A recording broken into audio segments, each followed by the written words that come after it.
Neil Kellen. And let me ask the audience, if I can hold the audience here for a minute. How many of you have thought about going into business with the career ahead of you? All right, like commercializing some research that you do, or working for a biotechnology company, or a startup company. Have any of you ever even considered that? I bet you haven't, because you're at this point you're interested in the science and where this world is going. But you can learn something from the next presentation that will take years of experience and observation. If you start off with a startup biotech company, you're going to be wondering what the next step is going to be. Is where's the next paycheck going to come from? How do companies get started? How does innovation that you're going to be doing in the lab get to human beings? It's commercialization. It's through commercialization. So I hope you can expand your horizon a little bit and learn something out of the box that will give you a context. As all the things you learned this summer, there's a context for all of this. And as you go through the networking in the next day, just with the people that are here, this is sort of the last full day of the World Stem Cell Summit. Please don't be afraid to ask questions or speak to any of the speakers here, because we're all flattered if you ask us a question more than you can imagine. We're pleased about that. So in the whole time that you're here, really do a lot of networking. So Neil, I'm going to bring you up for the next presentation.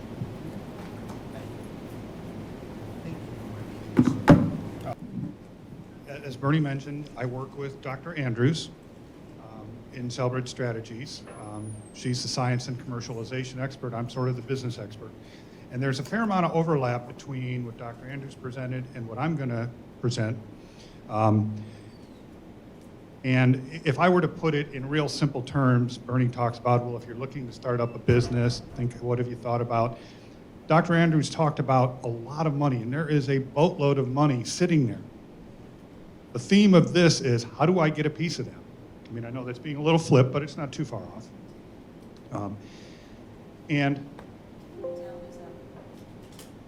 Okay, there you go. Dr. Andrews also used the term greenfield. One of the real interesting parallels going on right now is advanced therapies as an industry is greenfield. If you're doing a startup, that's a greenfield. So it's going to be really fun to watch over the next 15 to 20 years how the industry and the startup firms within it develop parallel to each other. Okay. So just to give you a quick overview, what I want to accomplish with this presentation is talk about how do you align building your business with going through the funding stages you need to get the business to commercialization. Okay. Commercialization can mean a number of different things.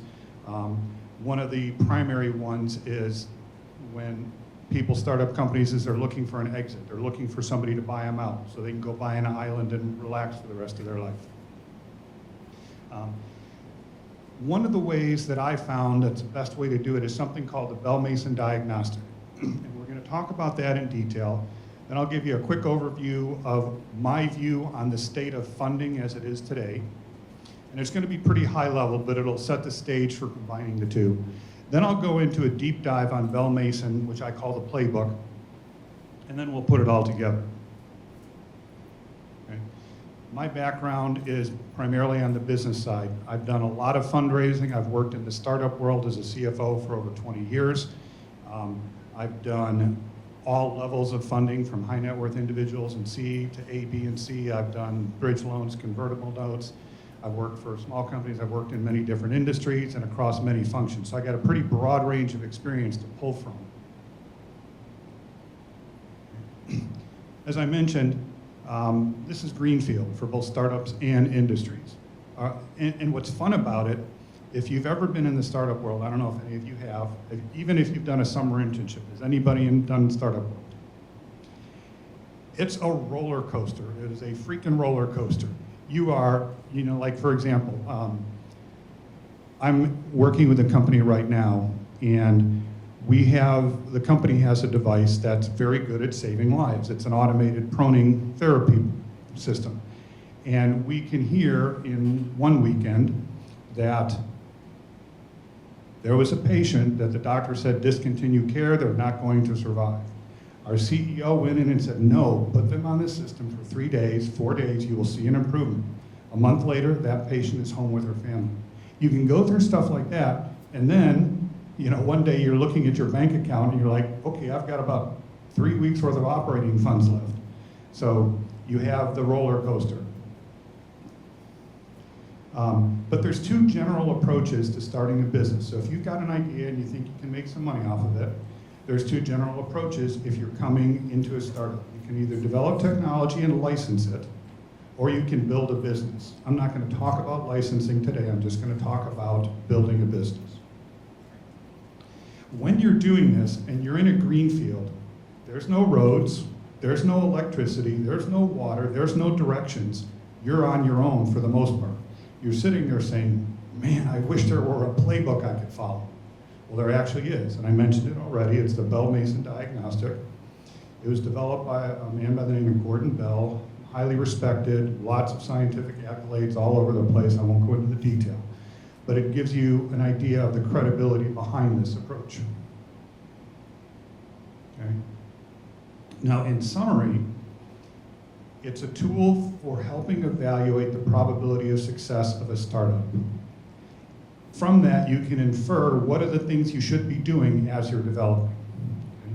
It's been used in the corporate venture world, and I'm going to talk about corporate venture versus traditional venture in a little bit. But it's been used in the corporate venture world for about 20 years. It's got a very good track record. And even though it was developed for startups in the IT industry, the concepts apply in any industry.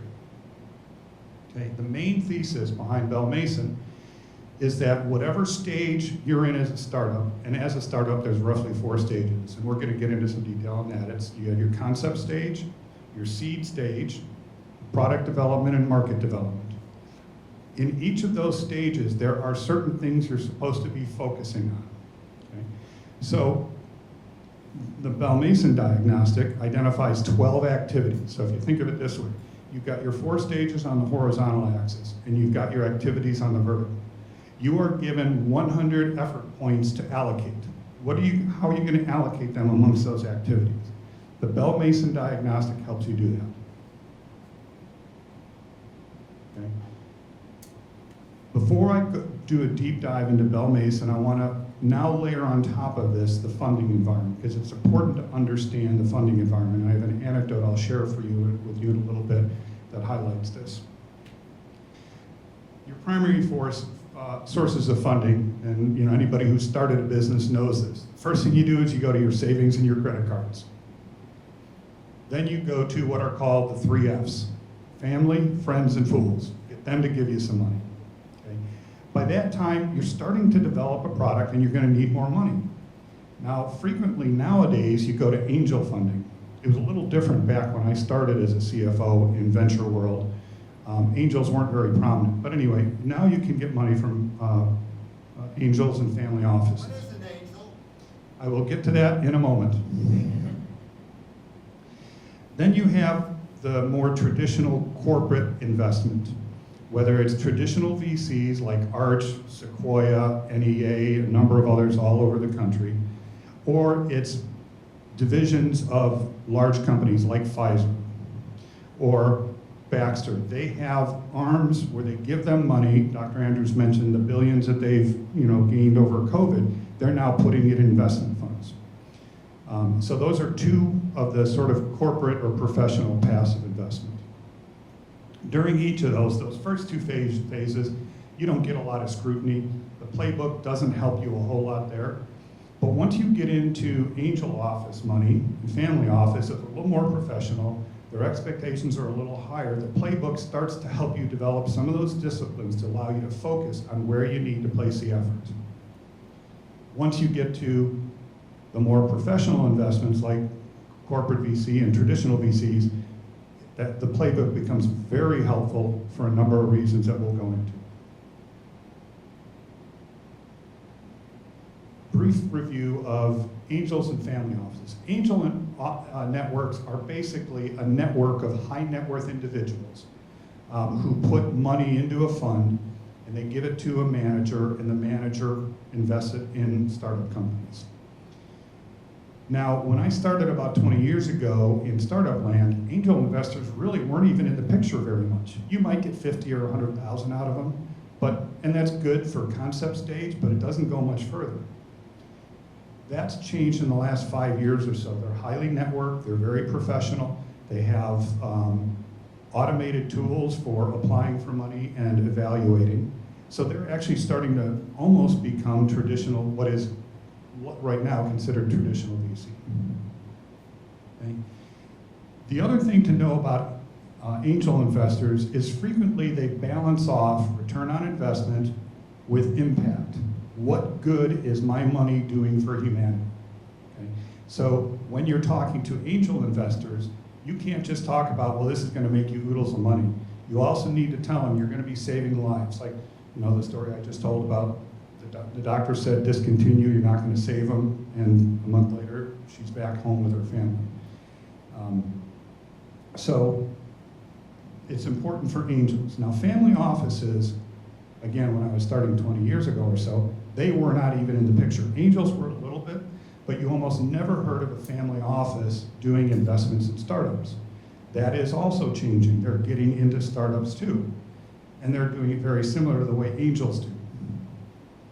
The one caveat that I have on family offices is if you're talking to a family office, you have to ask the question, how much longer is the managing partner going to be the managing partner?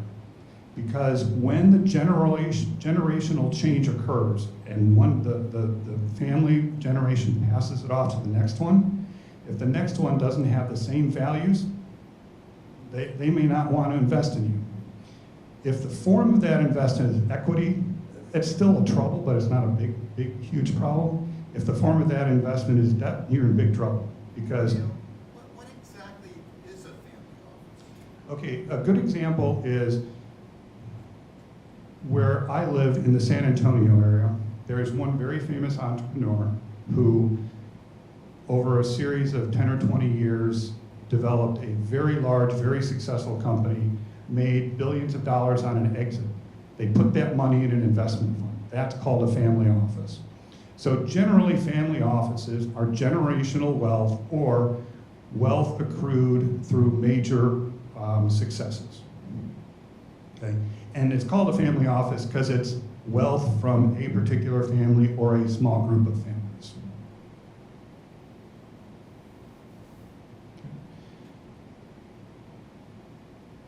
Now moving on to the other sort of, I'll use air quotes, more professionals, a part of the investing arm, because I have a kind of funny story there. Traditional VCs, the stuff that you hear about, the people that make these billions off of the IT investments from mid-1990s to roughly 2010 or so, they have a real good process for doing a quick evaluation of whether they even want to consider you. So they get 100 business plans a year, and they'll throw 90 out, and that 90 that they go through, they actually do a pretty good objective evaluation of them. But the 10 that they look at and they decide whether it's a yes or no, that's actually a very objective, it's based more on social capital than it is economic capital. And what I mean by that is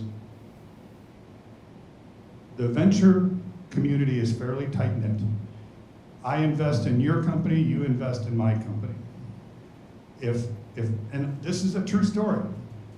An investment was made because the person in charge of making the decision wanted to be able to spend the weekend on the guy's yacht. So you do stuff like that. It's pretty wacky. Now, generally it works, but it's not something you can really rely on very much unless you're in the clique, so to speak.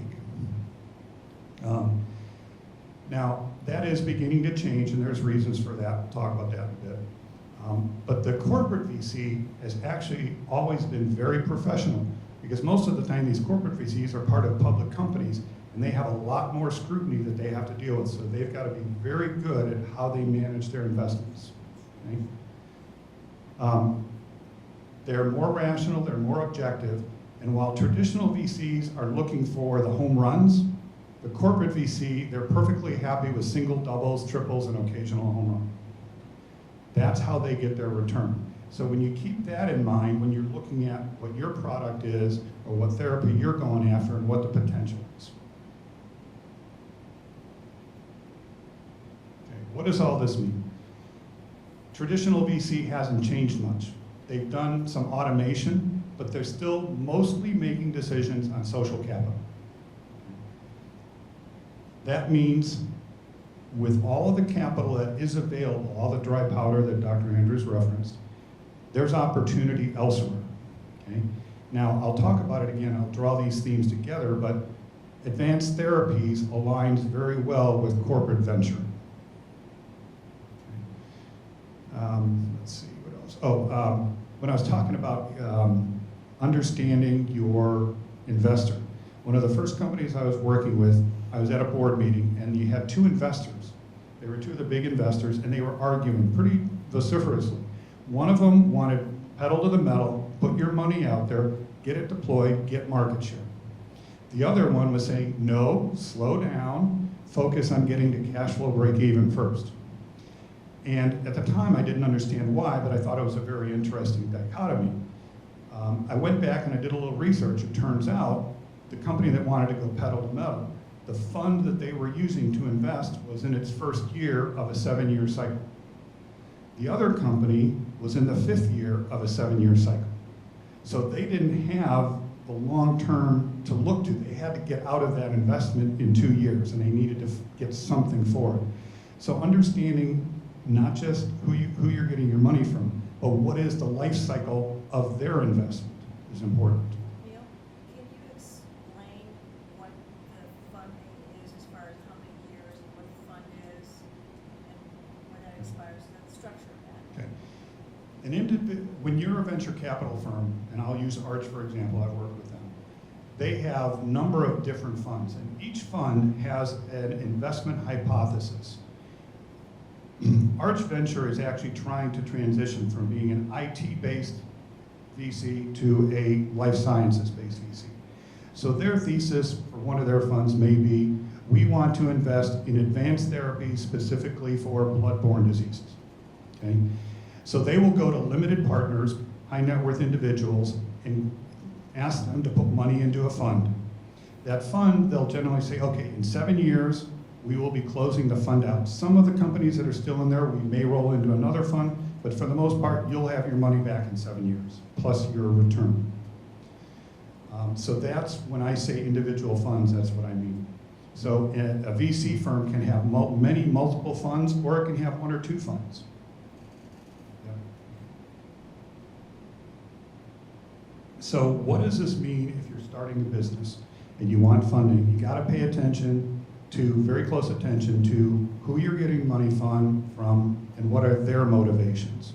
You didn't have to used to worry about that too much 20 years ago. You just put your deck out there and whoever gave you money gave you money. It's not like that anymore. And that gives you some opportunities, but the shift is changing and you gotta pay real close attention to who you're getting money from. And if I were to put it in pictures, I'd say, this is your traditional VC model. They wanted the big, gleamy, shiny, sexy building. Okay? All they needed was one of those out of 50 investments. If they got one, that paid everybody off and got them a good return. They didn't really care about the other 49 buildings that are falling apart. But that's what they get. Now with corporate VC and what is happening in traditional, it's moving into what I'll call, the development perspective. Let's get return on 10 or 20 small buildings, 3 or 4 mid-sized buildings, and 1 big building. Okay? Why that aligns with advanced therapies is if you think about IT versus advanced therapies. Remember, IT is traditional VC. That's what they grew up in. They're changing, but that's where they are. IT is infinitely scalable, for the most part. Advanced therapy is not. If you try and do this model with advanced therapy, you'll probably fail because you will never get the one business that will get you a multi-billion-dollar exit. You can get 4 or 5 businesses that'll get you 400 or 500 million each, but getting the one is going to be very, very difficult. So now I'm going to do a deep dive into Bell Mason. I mentioned the 4 stages of life cycle development: concept, seed, prototype, or product development and market development. And if I were to use colloquial language, I would say the concept stage is, man, I had a weird dream last night, but it gave me a really cool idea. The seed is, I don't know if you guys have seen, it's one of my favorite things, the internet meme of hold my beer. You know, hold my beer while I try something. That's the seed stage. The product development stage is, wow, this actually works. And then the market development is, okay, it works. Can we make money off it? I mentioned the 4 stages. This is the first one, the concept stage. So everything around the perimeter here are those 12 activities I mentioned. And I won't go into them in a lot of detail at each stage, but for the first stage, Bell Mason Diagnostics says you really should be focusing on your business plan, first version, your CEO activity, managing what little cash you have, and making sure you're starting to get your science nailed. Okay? What is, for example, what does CEO activity mean? The CEO should be out there evangelizing the science. You go to conferences like this, you go to investment conferences, and you talk about how great the science is. Okay? On the science side of it, it's defining the mechanism in action, so you can clearly explain it to any potential investor in the future. Okay?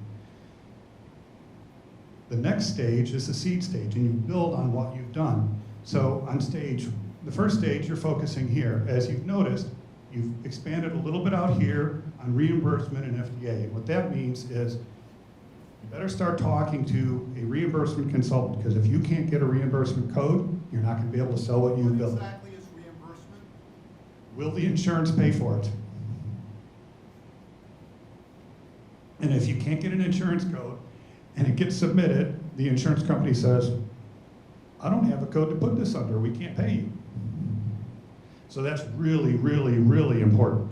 And you have to start that early, because it's not something that is going to happen real quickly, and if you don't have it figured out by the time you're ready to go to phase 3, you will not get phase 3 money.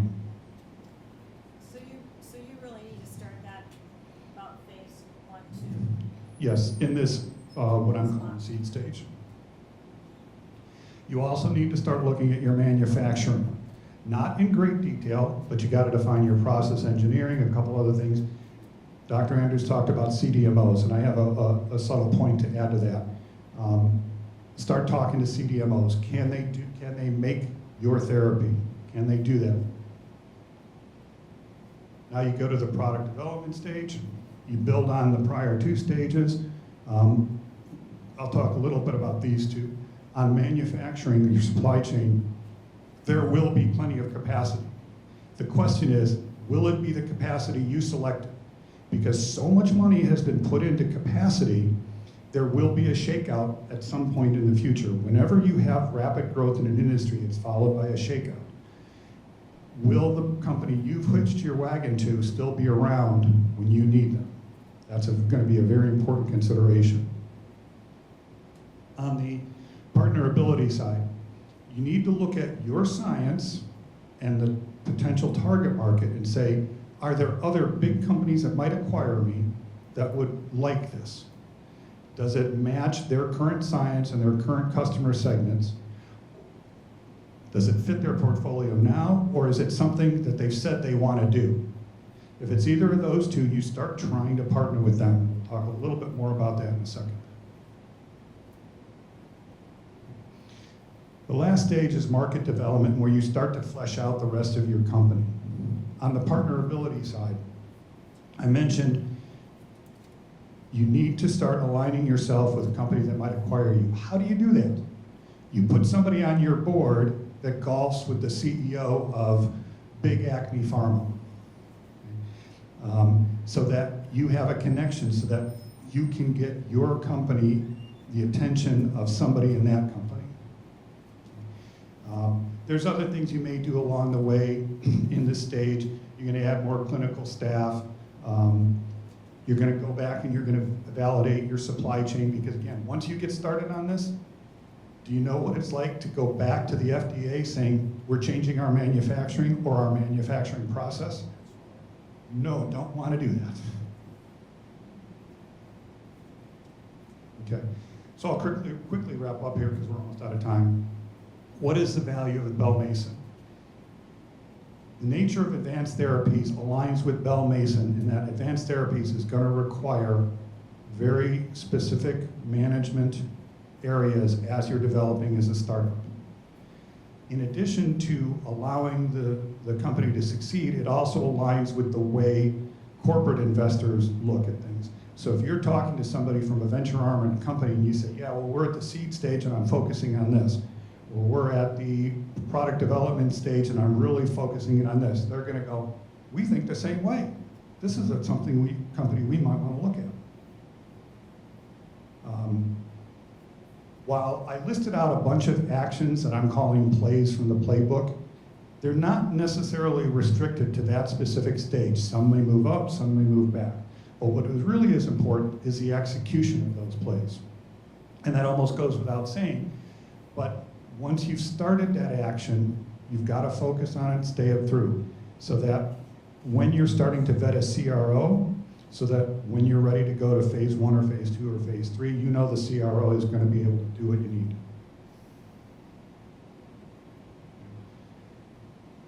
Venture funding is evolving. If you want a piece of the dry powder that's out there, the billions and billions and billions of dollars that's going to be available, okay, you need to think about raising money as strategically as you do building your business.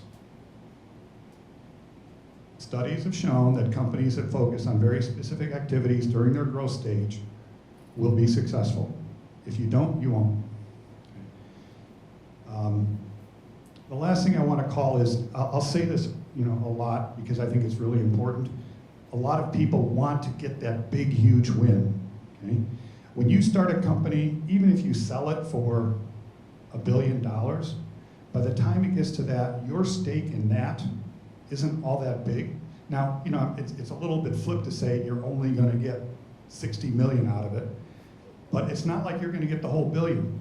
If you build a $500 million company, it hasn't gone through as much dilutive equity where you continue to sell off more of the company and you get less. You might end up getting, for a $500 million company, 45 million, right, that you put away and you go buy your island. So it's very important to pay attention to singles, doubles, and triples as much as it is home runs. Okay? Why does this matter? Again, this plays off of what Dr. Andrews presented. Big Pharma is looking at a patent cliff. They're looking at billions of revenue they need to replace.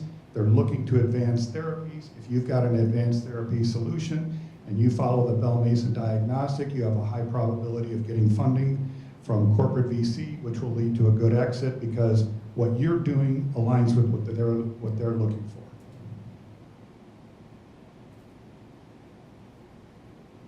Any questions? Well, I've gotten a few already, but any questions?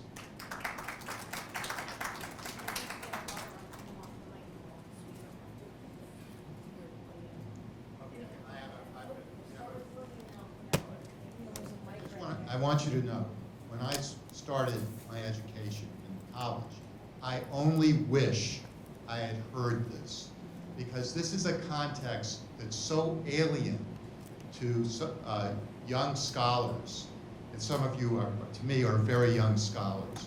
So I want you to understand that this is a context for which, when you start hearing about companies and things that excite you in the field of life sciences, or any technology, understand that if there's a company selling it, there's something along that line that is significant. And if I had known that, even as a young attorney, many years ago, it would have helped me navigate the world better. So of anything, of this whole summer, you're gonna have, many of you are in part of the summer, you're gonna have a brilliant time, and it's gonna be inspiring.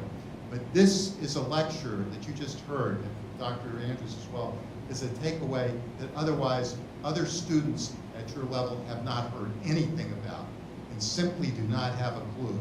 And so I hope you've been able to absorb some of this of interest, and you will find that it will come back to you as time goes on. That's what I'm thinking. There's a question out there. just start companies and make $45 million. Come on. Yeah, thank you so much. It was really informative and useful. So I have a question. Other than VCs, like, is there government funding for like startups as grants, so we don't have to worry about asking VCs to invest? Occasionally you will find a VC that will do grants for startups. But for the most part, they don't. Your grants are going to come from government sources. You may also find occasionally a corporate venture arm that has grants. They're probably not going to be, they probably might be big enough for a seed stage, but not much beyond that. What about STTR grants? They are big, right? I can't-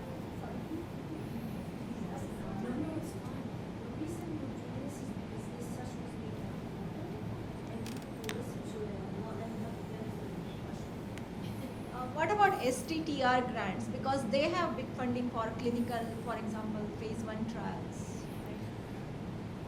Right? I'm not very familiar with STTR grants. Dr. Andrews, do you know much about them? Yeah, I can help with that. STTR grants are very, very useful. There's a lot of startups that depend on that in the very beginning. And you can go a certain distance in your product development and even through some of the early stages of phase 1, phase 2 maybe, but you're going to eventually, you're trying to delay dilution for as long as you can. It depends on the size of your company, how many employees, what your burn rate is, whether or not that's going to serve your purposes in the beginning. So it helps you delay the dilution of your equity in your company. So instead of 45 million, you may walk away with 65.